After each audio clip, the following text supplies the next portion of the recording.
Assalamualaikum Syara.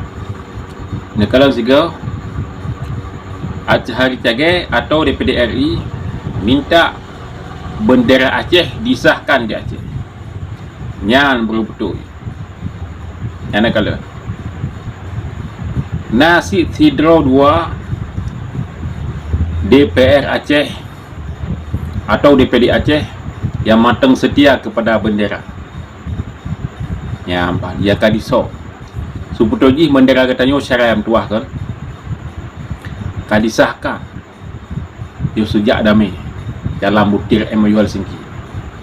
Jadi orangnya pakan haji dapat bendera. Dikarenakan kan disom oleh pemerintah. Yang pertama pemerintah pusat. Yang kedua pemerintah daerah, pemerintah katanya. Kan disom.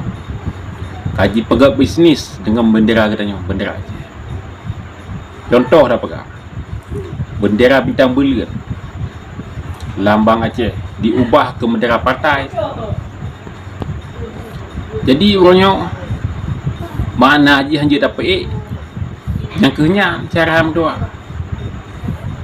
Kaji ke bisnis dengan bendera Aceh. Di bendera bintang bulan diubah ke bendera partai. Yang tertulis dalam MOU Helsinki bendera bintang bulan. Ini kaji ubah ke bendera partai. Yang kedua, yang tertulis dalam buku MOU Helsinki GAM, Gerakan Aceh Merdeka. Urangnya kan dibalik dengan non KPA. Kelompok Peralihan Aceh. Kan Gerakan Aceh Merdeka. Yang kenyan ya syara mutua. Jadi urangnya nasib di DPR Aceh ataupun DPD RI Aceh yang bersuara tentang bendera Aceh. Yang ke lambang Aceh.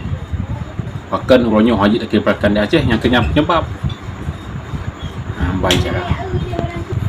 Yang gelai bahkan hanya tak kirakan bendera di Aceh, bendera utama. Yang gelai ya. Terhalang dengan pejabat-pejabat yang ada di Aceh. Adapun orang yang meli yang tak sahabat baca dah pegah orang yang meli abak pemimpin, abak pejabat-pejabat, abak gubernur, abak bupati lagi yang orangnya nak peroleh kepada bendera Aceh. Kupu yang ada pegah kiranya tentang Gerakan Aceh Merdeka dibantah saja. Letak oknum-oknum yang ada Aceh. Buku orangnya mantang bangsa Aceh, mantang darah Aceh. Orangnya darah Aceh. Cuman orangnya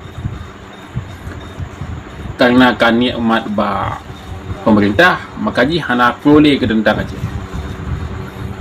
Jadi orangnya belum pegah bendera Aceh kaji ke bisnis. Kan hanya dikibarkan. Padahal dalam buku butir-butir MOU Helsinki yang disahkan bendera Aceh. Ataupun lambang Aceh. Disahkan dalam perjanjian MOU Helsinki RI dengan Gerakan Aceh Merdeka. Mana Gerakan Aceh Merdekanya GAM artinya kan GAM itu mandum-mandum rakyat Aceh GAM dia. Sebab mandum-mandum rakyat Aceh menukung Aceh Merdeka dia. Makanya dikenal GAM Gerakan Aceh Merdeka. Akhirnya cara itu. Jadi orangnya baik dan tahu makna. Bahkan haji akibatkan. Semoga dengan diperjuangkan oleh Tunku Tiaga bermasih benderanya. Puji dapat di dalam negara Merdeka.